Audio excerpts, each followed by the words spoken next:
யோவான் எழுதிய நற்செய்தி அதிகாரம் 5 இறை வசனங்கள் 1 முதல் 3 முடிய மற்றும் 5 முதல் 16 முடிய.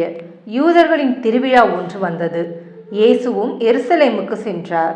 எருசலேமில் ஆட்டு வாயிலுக்கு அருகில் 5 மண்டபங்கள் கொண்ட குளம் ஒன்று உண்டு. எபிரேய மொழியில் பெத்சதா என்பது அதன் பெயர். இம்மண்டபங்களில் உடல்நலமற்றோர், பார்வையற்றோர், கால் ஊனமுற்றோர், முடக்குவாதமுற்றோர் ஆகியோர் திரளாய் படுத்து கிடப்பர்.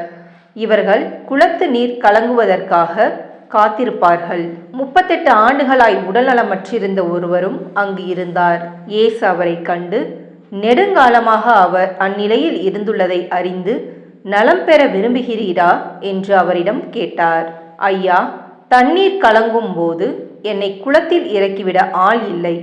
நான் போவதற்கு முன் வேறு ஒருவர் இறங்கிவிடுகிறார் என்று உடல்நலமற்றவர் அவரிடம் கூறினார். இயேசு அவரிடம், எழுந்து உம்முடைய படுக்கையை எடுத்துக்கொண்டு நடந்து செல்லும் என்றார். உடனே அம்மனிதர் நலமடைந்து தம்முடைய படுக்கையை எடுத்துக்கொண்டு நடந்தார். அன்று ஓய்வு நாள். யூதர்கள் குணமடைந்தவரிடம், ஓய்வு நாளாகிய இன்று படுக்கையை எடுத்து செல்வது சட்டத்திற்கு எதிரான செயல் என்றார்கள்.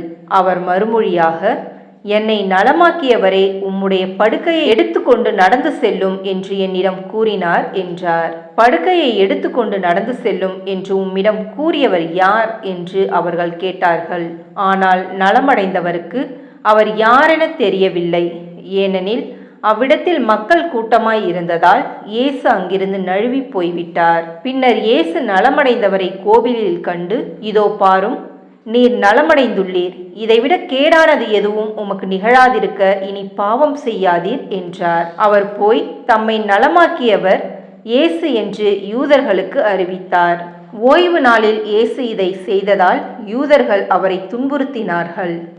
இது கிறிஸ்துவின் நற்செய்தி. கிறிஸ்துவே உமக்கு புகழ்.